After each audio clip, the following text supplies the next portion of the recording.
बिस्मिल्लाहिर्रहमानिर्रहीम। दुरूद नबी करीम सल्लल्लाहु अलैहि वसल्लम की ज़ात अक़दस पर। जी, जो आज हम थ्योरम डिस्कस करने लगे हैं वो 2014, 17 और 21 में पीयू में आ चुका है। क्वेश्चन की स्टेटमेंट को हम पढ़ते हैं। R be Euclidean ring, R Euclidean ring है, देन शोड है any finitely generated R module. अगर आपके पास कोई भी फाइनाइटली जनरेटेड आर मॉड्यूल है तो उसको हम लिख सकते हैं डायरेक्ट सम में लिख सकते हैं of a finite number of a cyclic submodules के। और वो कह रहे हैं यहाँ पे अगर आर आपके पास यूक्लिडियन रिंग है तो आप किसी भी फाइनाइटली जनरेटेड आर मॉड्यूल को direct sum of a finite number of cyclic subgroup में लिख सकते हैं। अब ये जो थ्योरम की स्टेटमेंट है ये थोड़ी सी इस लिहाज से कंट्रोवर्शियल कर रही थी।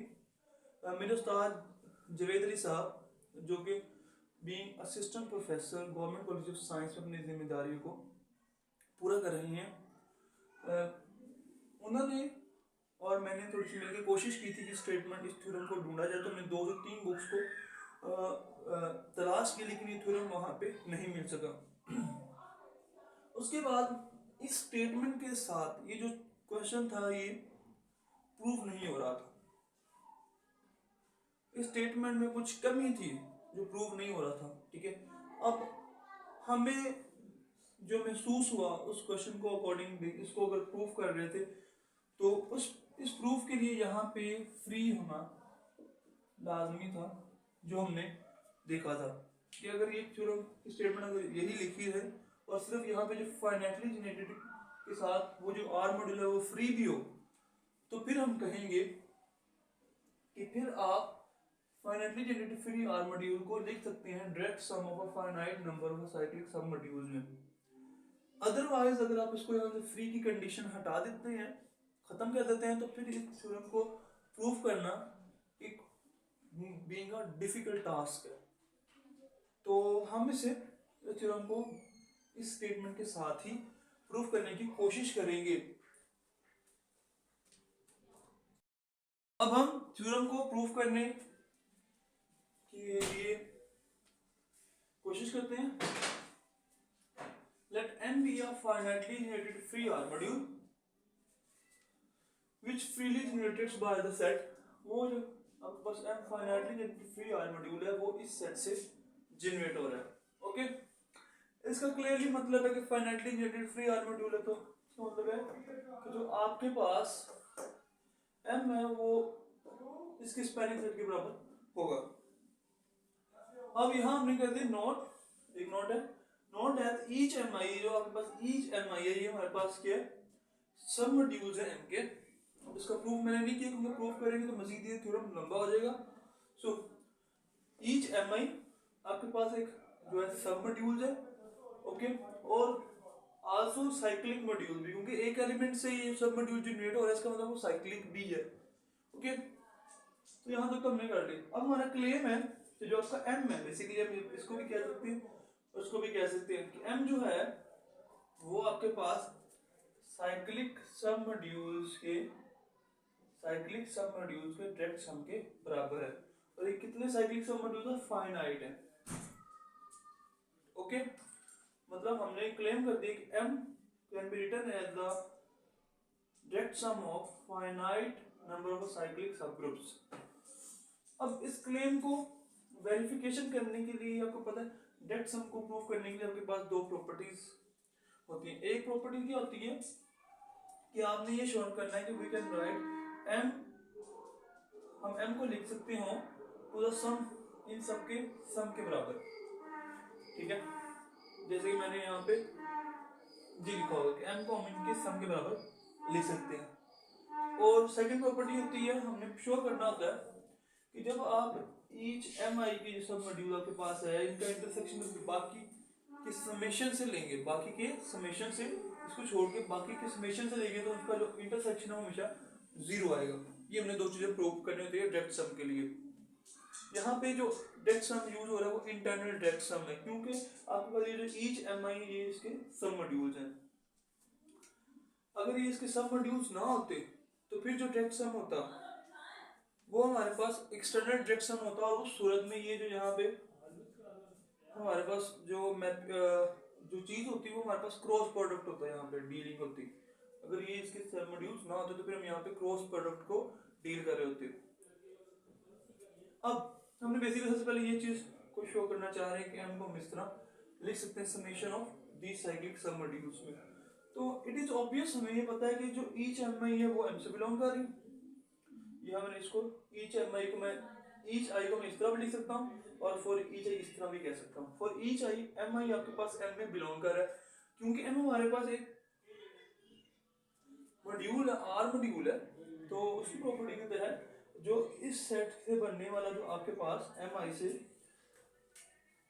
जो आपके पास स्पेनिंग सेट होगा वो भी उसका क्या होगा, सबसेट होगा, क्योंकि एम आई एम से बिलोंग कर रहा है। तो इसका जो स्पेनिंग सेट है वो एम से एम का सबसेट होगा। अभी तमाम आई के लिए है, इसका मतलब है तमाम आई के लिए M1 का स्पेनिंग सेट भी इसका सबसेट है, M2 का स्पेनिंग सेट भी इसका सबसेट है। इसका मतलब है कि जब उनका समेशन किया जाएगा तो वो भी क्या होगा, इस M का सबसेट होगा। इसको हमने 1 का नाम दे दिया। अब दूसरी तरफ जाने के लिए करते हैं हम ना, हमें ये क्लियर है कि जो ईच MI है वो इस MI की स्पेनिंग सेट तो लाजमी एग्जिस्ट कर रही है, लाई कर रहा है। और ईच आई आप ईच आई को इस तरह भी लिखते हैं और इस तरह भी लिख सकते हैं। अब अगर ईच एम आई इस स्पेनिंग सेट में शामिल है, इसका मतलब ईच एम आई जो आपके पास है वो इनके सम में भी शामिल होगी। यहाँ पे आई आपके पास है 1 से n पे वेरी कर रहे हैं, मैंने इसलिए फॉर ईच आई कह दें या आई फ्रॉम 1 to n कह दें, दोनों एक जैसी बात है। अब क्योंकि तमाम आईज के लिए M1, M2, M3 up to so on Mn के लिए ये जो M आईज हैं तमाम इसमें लाई कर रहे हैं। इसका मतलब है जो मैंने यहाँ पे लिख दिया कि M1, M2, M3 up to so on Mn इसमें लाई कर रहे हैं। अगर इसमें लाई कर रही हैं तो इसका मतलब क्या होगा कि इनका जो स्पेनिंग सेट है बेसिकली वो M के बराबर है, तो वो भी इसका जो स्पेनिंग सेट है वो इसका सबसेट होगा। ओके, लेकिन ये इसमें लाई कर रहा है तो इसका जो स्पेनिंग सेट है वो इसका क्या होगा, सबसेट होगा। और बेसिकली ये किसके बराबर है, M के बराबर है। तो फ्रॉम 1 and 2 हमने ये कह दिया कि जो M है हम M को लिख सकते हैं by summation of finite number of cyclic सब मॉड्यूल्स। सेकेंड प्रॉपर्टी हमने यहाँ पे प्रूव करनी थी कि जब भी आप इंटरसेक्शन लेंगे एम आई का बाकी की सम के साथ, ठीक है, एम आई का जब आप इस M I spanning set of M I का जो कि साइक्लिक सब मॉड्यूल है इसकी जब आप इंटरसेक्शन लेंगे इन के साथ तो आपके हमेशा 0 आएगा। अब ये प्रूव करना है इसकी सेकंड प्रॉपर्टी। तो हमें क्योंकि पता है कि एम आई ईच एम आई हमारे पास क्या है, यहाँ से देखें ईच एम आई हमारे पास क्या सब मॉड्यूल है और सब मॉड्यूल में आइडेंटिटी तो लाजमी होगी। इसका मतलब है कि तमाम आईज के लिए 0 शामिल है। इसका मतलब है अगर इन पर्टिकुलर हम यहाँ पे कोई भी आई रख लें तो उसमें 0 शामिल होगा और क्योंकि तमाम में शामिल है तो उनके सम में भी शामिल लाजमी होगा। इसका मतलब है 0 इसमें भी शामिल हो गया और 0 इसमें भी शामिल हो गया। इसका मतलब है 0 इन दोनों की इंटरसेक्शन में भी लाई कर चुका है। अगर 0 इन दोनों के सम इंटरसेक्शन में लाई कर चुका है तो इसका मतलब है कि 0 का जो सिंगलटन सेट है वो इसका क्या है, सबसेट है।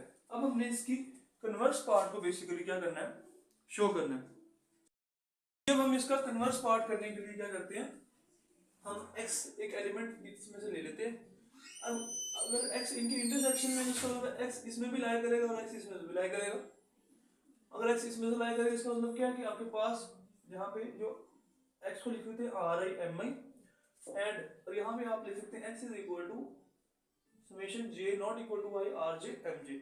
और यहाँ पे जो आप तमाम RI ले रहे हैं वो all RI belongs to या R से ले रहे हैं तो अगर इस तरह आप इसे लिख सकते हैं x is equal to RM1 M1 plus R2 M2 up to so on RI minus 1 MI minus 1। इसमें अब I नहीं है पहली बात है तो इसलिए RI plus 1 MI plus 1 up to so on RM MN। अब क्योंकि ये दोनों ही बराबर है आपस में, ये भी x के बराबर है ये भी x के, दोनों को कंपेयर कर लिया तो हमारे पास ये आ गया। अब हमने क्या किया, इसको राइट साइड पे ले गए या इसको राइट साइड पे ले गए R1 M1 plus R2 M2 up to so on Ri minus 1 Mi minus 1 plus Ri into minus Mi plus Ri plus 1 into Mi plus 1 up to so on R and Mn equal to 0। अब यहाँ पे मैंने कह दिया Ri equal to 0 है। अगर Ri equal to 0 है इसका मतलब ये क्यों है? क्योंकि x हमारे पास जो x सेट है, ये जो हमारे पास M1 M2 Mn, ये किससे बिलोंग कर रही है?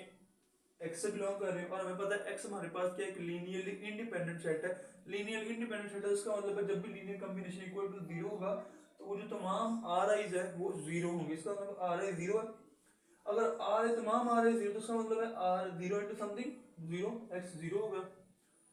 0 into समथिंग 0 into समथिंग 0 है, क्योंकि Ri तमाम 0 आपके पास है। अब यहाँ पे बेसिकली हमने ये चीज शो कर दिया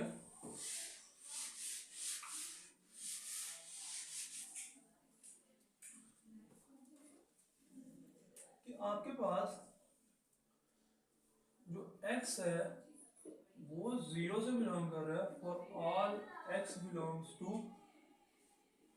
spanning set Mi intersection summation j not equal to I Mj। ठीक है, इसका मतलब है कि ये जो सेट है, ये इसका 0 क्या हो गया? सबसेट हो गया।